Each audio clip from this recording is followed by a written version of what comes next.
এই ধর্মের সুরসুরি দিয়ে তাদেরকে টেনে এনে বৈতরণী পার হওয়ার জন্য এই কাণ্ড কারখানা করছেন। এটা সংবিধান বিরোধী, এটা পারেন না।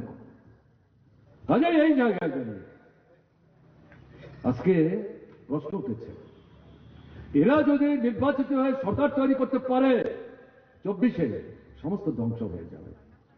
এর কারণেই যে 28টা রাজনৈতিক দল এক হয়ে স্লোগান দিয়েছেন 24-এর নির্বাচনে তাদেরকে পরাস্ত করতে হবে, বিকল্প সরকার তৈরি করতে হবে। যে সরকার এই সংবিধান রক্ষা করবেন, তাকে আরো সংহত করবার চেষ্টা করবেন, গণতন্ত্র রক্ষা করবেন,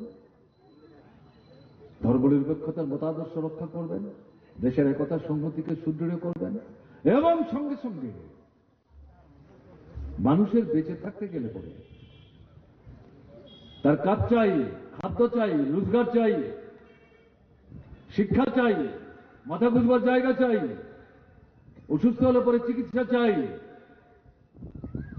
এগুলো বাদ দিয়ে আপনার যে কোনো দল, যে কোনো মত থাকুক, যে কোনো ধর্মের আপনি অনুসারী হন, আপনি বাঁচবেন না।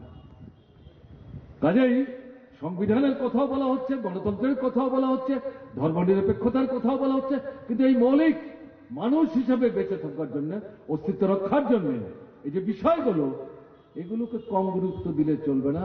কারণ গণতন্ত্রে পেটের ক্ষুধা দূর হয় না। পেটের ক্ষুধা দূর করবার জন্য যে লড়াই, দাবি আদায়ের যে লড়াই, তার জন্য গণতান্ত্রিক অধিকারটা, এই জায়গায় গণতন্ত্র এবং পেটের ক্ষুধার সংগ্রামের সম্পর্ক।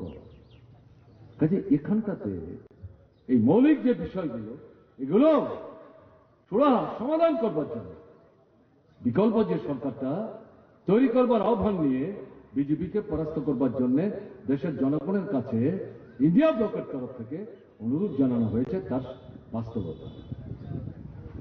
জিনিসের দাম বাড়ছে, টাকার দাম কমছে, জিনিসের দাম বাড়তে বাড়তে এমন একটা জায়গায় চলে গেছে মানুষের কেনবার ক্ষমতা নাই। টাকার দাম কমেছে মানে কি? নরেন্দ্র মোদী যখন প্রধানমন্ত্রী হন তখন আন্তর্জাতিক যে টাকা, যেটাকে ডলার বলে, আমেরিকার ডলার আমাদের দেশের টাকার মতো, আন্তর্জাতিক ক্ষেত্রে তার মূল্য বেশি। নরেন্দ্র মোদী যখন প্রধানমন্ত্রী হন সেই সময় এই ডলার আমাদের দেশের 63 টাকা দিয়ে কেনা যেত, এখন কিনতে হচ্ছে 84 টাকারও আরো কিছু বেশি দিয়ে। কে জন্য দায়ী? আপনাদের অর্থনীতি দায়ী। নরেন্দ্র মোদী, আপনি যে সরকার চালাচ্ছেন, আপনারা এর জন্য দায়ী। কেন হচ্ছে